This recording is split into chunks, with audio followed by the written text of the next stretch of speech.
Thank you for giving me the opportunity to speak on a topic vital to New Jersey adults with severe behavior disorders. I'm sorry, just for everybody else's knowledge, can you just introduce yourself, everyone? Yes. Thank you. My name is Melanie McGackin. I work for a statewide nonprofit organization known as the Family Resource Network.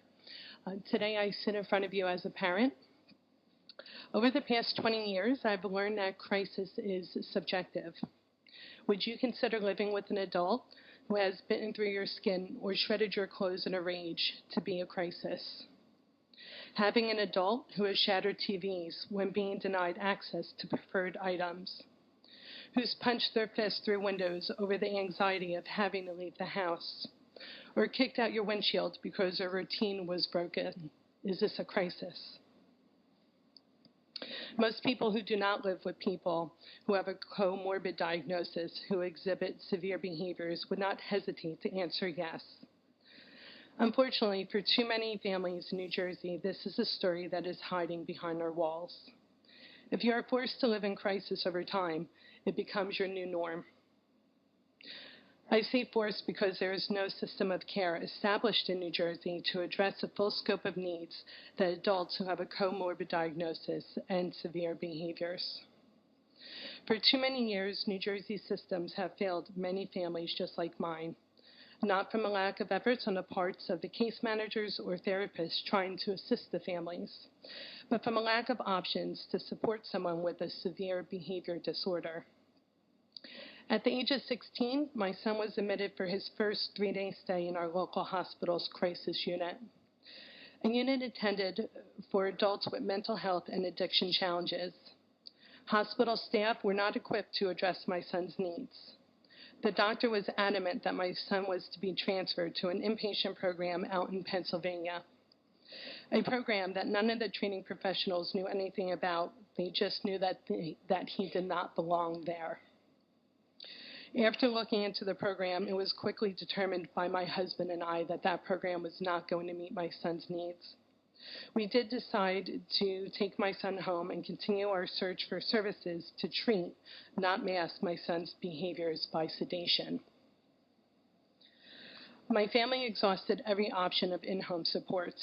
It came to a point that the agencies who were known to handle the highest intensity cases were even refusing to come back into our house. Over the years of cycling through different support agencies, it became painfully obvious that my son needed more intensive services that would have to be received outside of my family's home. Unfortunately, there were no inpatient severe behavior unit in New Jersey for my son, and we were forced to look out of state for treatment options. After receiving guidance from training professionals and doing an incredible amount of research and tours, we applied for admission to the Kennedy Krieger Institute's Neurobehavioral Unit in Baltimore, Maryland, an inpatient unit dedicated to the assessment and treatment of young adults with severe and treatment-resistant behavioral disorders and developmental disabilities. We felt as though it was our only option to allow my son the possibility of having a healthier life. All data showed that my son needed a multidisciplinary approach, providing a one-on-one during non-treatment hours, with a 4-to-1, if not more, during bursts, while team approach during assessment and treatment sessions due to the severity of his needs. It took over a year for my son to receive a bed at Kennedy Krieger's MBU. A year in crisis is a long, unhealthy amount of time for a family to have to wait. As a family, you receive the call announcing that a bed has opened on a unit for your adult child. The feeling of excitement, fear, hope, and panic set in at once. I could tell you firsthand that the feeling is crippling. Our family was divided for 8.5 months. I moved to Maryland to have daily contact with my son. My husband stayed in New Jersey with our daughter, who was about to graduate high school. I missed her senior year. They both came to Maryland to visit my son throughout his stay, on weekends, during assessments, and to master his treatment plan with us. Our goal was to transition my son back to our house. The multidisciplinary approach provided at Kennedy Krieger was unlike any program we had access to here in New Jersey. We quickly realized that we were not alone. A third of Kennedy Krieger's MBU were families from New Jersey just like us at the time of my son's admission. Think about that. A third of the beds were occupied by the residents of New Jersey.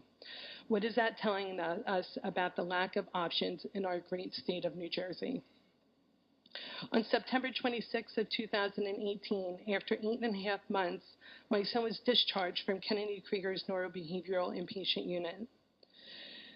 Since he was being treated out of state, we faced many challenges when attempting to transition him back to New Jersey services, such as staff training and arranging step-down supports. We now know a life of hope and possibilities, no longer crisis.